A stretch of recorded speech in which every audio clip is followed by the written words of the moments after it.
Por mucho tiempo se calificó como locura cualquier actitud que escapara de las normas sociales de la época, ya sea provocada por diversas enfermedades o un desequilibrio mental. Todos aquellos que se salieran de lo normal eran metidos en la misma bolsa. Clínicamente ya no se utiliza el término para designar cualquier clase de comportamiento anormal, pero coloquialmente ha prevalecido para clasificar a aquellos individuos carentes de razón. Lo irracional va de la mano con la locura, aquello que nos parece extraño, aquello que se siente fuera de lugar, ya sea extravagante o ridículo. La cantidad de cosas que pueden caer bajo el ala de la locura es simplemente gigantesca. Pero, en general, la locura ha actuado como un gran recurso literario. Mangas, juegos, series y demás la han utilizado de tantas maneras como la misma locura se presenta. Como un personaje sumamente poderoso que obviamente no está bien de la cabeza, o como un fenómeno de la naturaleza que se encarga de cambiar todo a su alrededor sin ningún reparo por sus habitantes. Se ha presentado como algo negativo, así como algo positivo, ya sea algo que una persona busca por su propia voluntad o es obligada a caer víctima de lo irracional. Es algo tan prevalente que somos capaces de inmediatamente distinguir cuando se hace presente en una obra de ficción. La locura puede tomar muchas formas y nadie está a salvo de ella.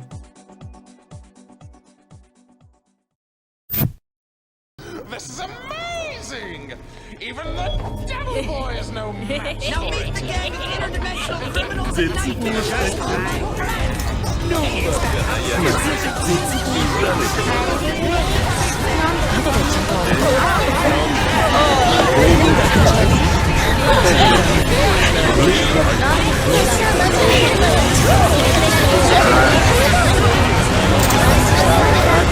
criminals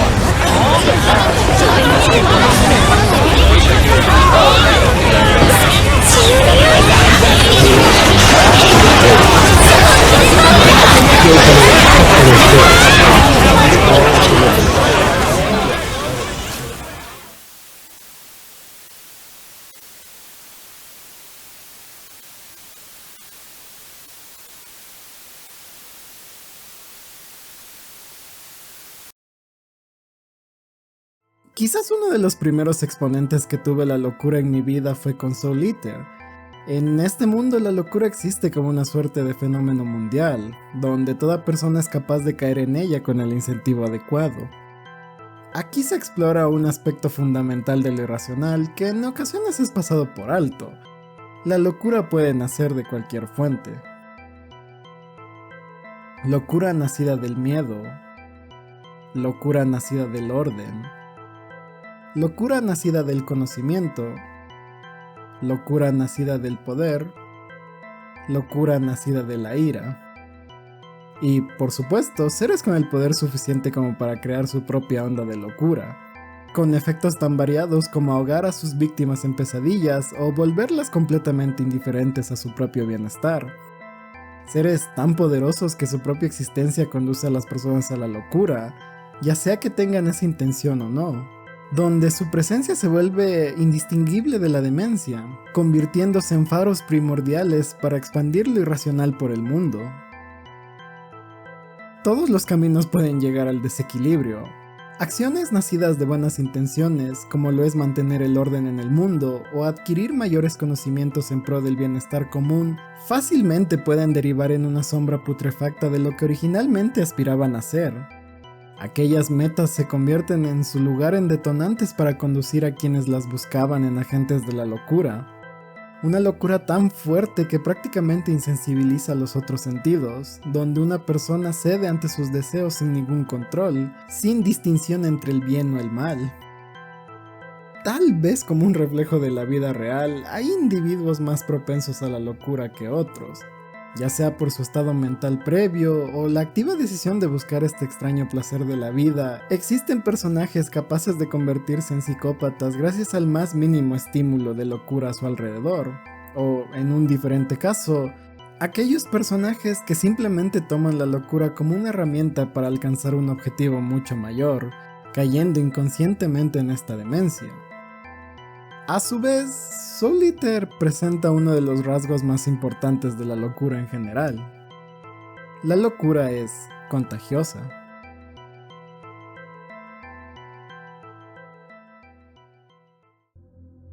Blasphemous presenta un tipo de locura bastante diferente a la de Soul Eater en algunos aspectos, pero sumamente parecida en otros. Una locura que podría resumirse a una simple pregunta: ¿qué pasa cuando un dios se vuelve loco? En esencia, la tierra ficticia de Custodia se ve asolada por los caprichos de El Milagro. Descrita como una fuerza sobrenatural divina con su propia voluntad, El Milagro actúa como una deidad absoluta sobre las tierras de Blasphemous, imponiendo sus deseos sobre los mortales, castigándolos y bendiciéndolos por igual.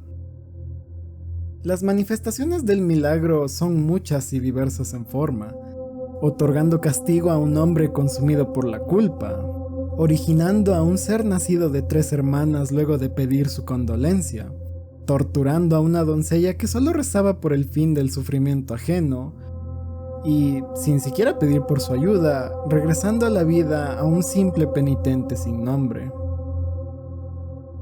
Las acciones de un dios son fácilmente tratadas como conceptos más allá del entendimiento humano, pero incluso en ocasiones estas siguen un patrón en base a las creencias o personalidad de dicho dios. Pero cuando este dios atiende a una existencia consumida por la demencia, rápidamente estas acciones dejan de tener sentido. Una locura religiosa, donde ya ni siquiera sus propios feligreses pueden entender la voluntad de su deidad, pero sin embargo cumplen con esta ciegamente. El milagro convierte a la gente en monstruos, los somete a torturas eternas sin mayores motivos aparentes, o los protege dándoles la fuerza para continuar su día a día. No hay preferencias ni distinción por parte de esta locura divina a la hora de liberar dolor o alivio por igual. Acciones fácilmente atribuibles a un dios que ha perdido completamente la cabeza. O tal vez cuyas acciones son simplemente alienígenas para nosotros. Fuera de la locura como un fenómeno o intervención divina, existe la locura como una encarnación del individuo. El Dorito de un ojo favorito de todos es, en mi opinión, una excelente representación de un personaje como agente del caos. Porque sí, está genuinamente traumado y es genuinamente malvado, pero en su ser sigue existiendo la locura más pura. Bill es completamente presa de sus deseos, sin reparo alguno por la razón o el bienestar ajeno, aunque conserve muchas otras emociones que se podrían considerar impropias de la demencia. Cada acción del triángulo dictamina el nulo estado mental que posee. El accionar en base a sus caprichos, en base a la primera idea que se le viene a la mente sin considerar las consecuencias, y su muy obvia preferencia por lo extravagante, ridículo y sin sentido, son prácticamente una descripción del libro para un lunático. Su poder solo contribuye a su propio desequilibrio mental. Siendo un ser tan poderoso, capaz de manipular la realidad hasta cierto grado, lo usa en gran mayoría para alimentar sus deseos extravagantes, ya sea manipulando el entorno para hacer un chiste o a las propias personas a su alrededor para reírse de sus desgracias. Que muchas de sus acciones puedan pasar por comedia ayuda a cimentar mucho más al personaje, donde todo lo que hace es para satisfacer su retorcida diversión. Incluso su grupo de amigos son todas criaturas completamente desquiciadas, una peor que la otra, para quienes todo momento es el equivalente a una fiesta eterna, con Bill como el mayor demente del grupo. Si el hecho de que una de sus primeras acciones luego de reencontrarse con quien fue prácticamente la musa de su vida fuera aparecer de la nada tocando el piano mientras cantaba sobre volver a verse y ofrecerle una bebida en un sillón de carne humana no es una prueba contundente de que es un psicópata, pues capaz buscar la definición en Wikipedia. Tanto en Soul Eater como en Uzumaki, la locura existe como un fenómeno abstracto que se extiende sobre un espacio físico, deformando y arrastrando a sus habitantes para expresarse en diferentes formas, cada una más extravagante que la otra. La locura es desesperante, es terrorífica, provoca el instinto más primitivo de horror en los habitantes del pequeño pueblo donde ocurre la historia. Cada momento está plagado de tensión en este apocalipsis espiral. Algunos personajes son víctimas de la locura a su alrededor, mientras otros simplemente se dejan abrazar por esta sensación y sucumben completamente a los delirios de la espiral. Tal vez en cierto sentido se puede decir que la locura de un individuo solo atiende a sus caprichos, Pero cuando la locura es una entidad, un concepto que existe dentro y fuera de la psique humana, su objetivo se vuelve simplemente el caos más puro. Uzumaki no se corta a la hora de demostrar locura. Incluso aunque se vea contenida con la temática de los espirales, Junji Ito se las ingenia para darle cientos de formas a una simple figura. Ya sea humanos deformándose en literalmente espirales, o yendo por un camino más metafórico, convirtiéndose en caracoles. Desde ventiscas tan absurdas que parecen sacadas de una caricatura, pasando por partes del propio cuerpo atentando contra la vida de sus dueños, hasta llegar a una locura de otro mundo. Obviamente Uzumaki no es el único manga de Junji Ito que exprese la locura en su forma más caótica. Diría que prácticamente todos sus mangas tocan lo descabellado de una forma u otra, pero es precisamente este manga uno de los que más presentes ha quedado en mi vida como un alto exponente de la locura. Y por culpa de Uzumaki nunca he vuelto a ver a los espirales de la misma manera.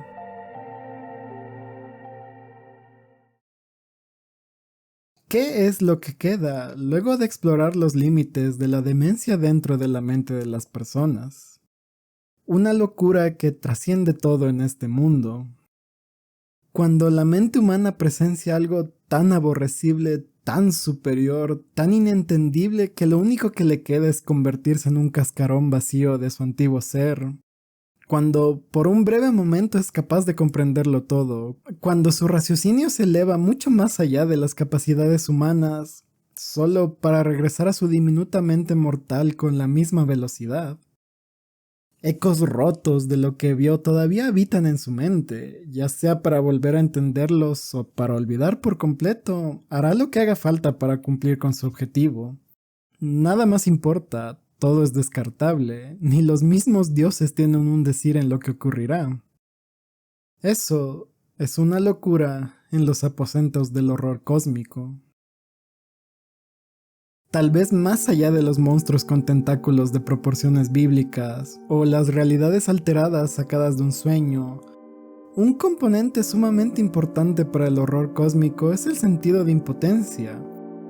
La realidad de que no importa lo que se haga, nada evitará el cruel destino que yace frente a una persona. La desesperación más pura, el miedo más primitivo, lo desconocido.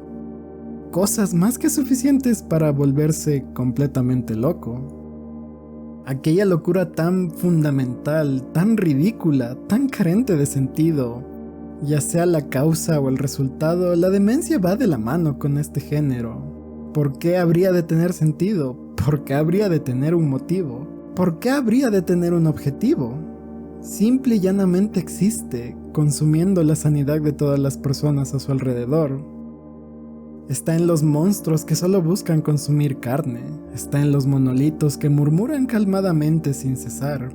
Está en los dibujos de bestias y dioses fuera de nuestra realidad. Está en dichos dioses con habilidades tan aberrantes que no podemos distinguirlas de la magia. Está en los humanos presas del horror, en sus acciones para olvidar o recordar, para vivir o morir. Más allá de las convenciones del bien y el mal, la verdadera locura es irracional, tan primordial como la vida misma, tan inescapable como la muerte. Porque puedo apostar con total seguridad que en el momento en que este universo vio la primera forma de vida inteligente, la locura nació al mismo tiempo que su conciencia.